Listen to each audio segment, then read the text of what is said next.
नमस्कार प्रिय छात्रों। आज हम अपनी पाठ्य पुस्तक दूरवा से व्याकरण खंड में हम आज उपसर्ग प्रकरण का अध्ययन करेंगे।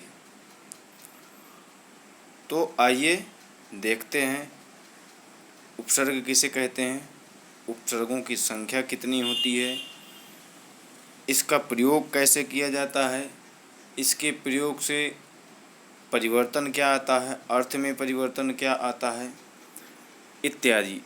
तो ये सब हम आज के इस वीडियो में देखेंगे। तो आइए चलते हैं, ये हमारा स्कूल है। आगे इस वीडियो में हम क्या क्या देखेंगे, उपसर्ग की परिभाषा, उपसर्गों की संख्या एवं उपसर्गों का प्रयोग। तो आगे देखते हैं उपसर्ग कहते किसे हैं। तो सामान्य उपसर्ग कहते हैं उपसृज्यन्ते धातूनां समीपे क्रियन्ते इत्युपसर्गा, अर्थात जो धातुओं के समीप रखे जाते हैं वह उपसर्ग कहलाते हैं। परंतु धातुओं के समीप ही केवल उपसर्ग नहीं रखे जाते, अन्य शब्दों पर भी इनका प्रयोग किया जाता है, शब्दों का भी निर्माण किया जाता है, धातु शब्द दोनों मिला करके।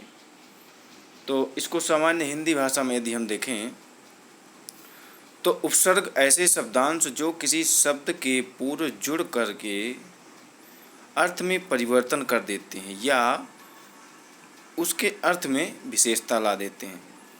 जैसे कार है, उसमें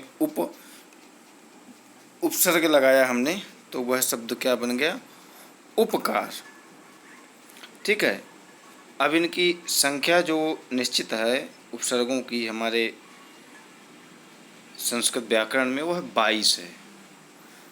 तो उन्हें हम अगर देखें तो ये आपके सामने चार्ट है, उसके उदाहरण हैं, उसका अर्थ है अति।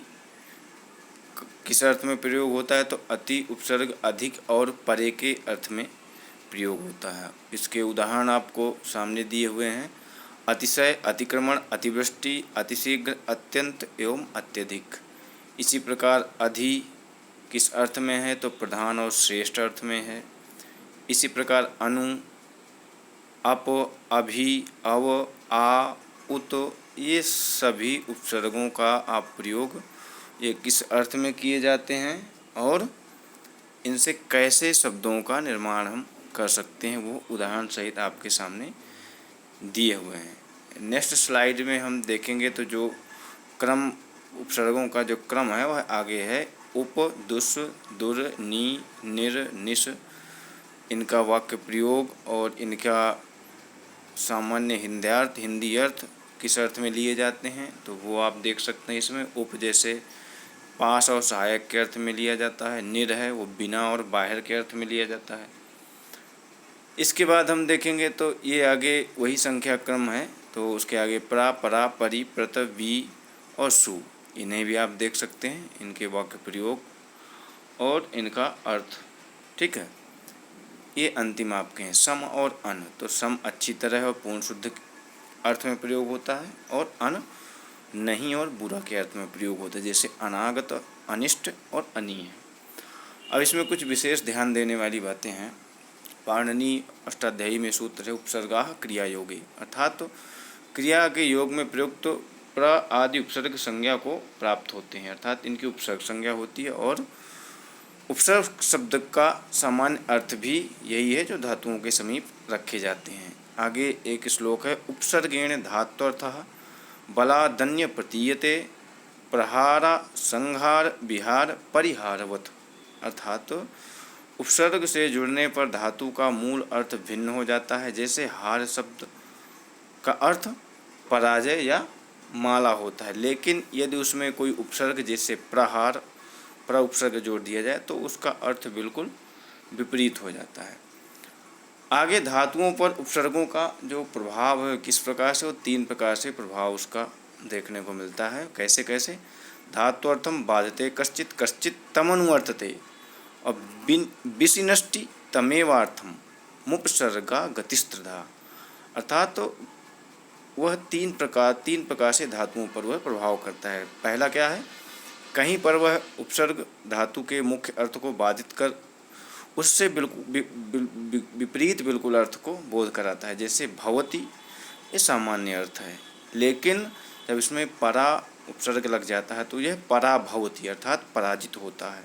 इसी प्रकार अनुभवती, परिभवती इत्यादि। और दूसरा जो धातुओं पर यह प्रभाव डालता है वह किस प्रकार का डालता है, अनुवर्तन करने का। जैसे लोकयति, ये सामान्य हो गया, और अवलोकयति, ये उसी का अनुवर्तन कर रहा है। तीसरा यह किस प्रकार से है, कहीं विशेषण रूप में उसी धात्वर्थ को और भी विशिष्ट बना देता है। जैसे कंपते, सामान्य है, लेकिन जब इसमें उपसर्ग लग जाएगा तो यह प्रकंपते हो जाएगा, प्रकृष्ट रूप से कांपता है।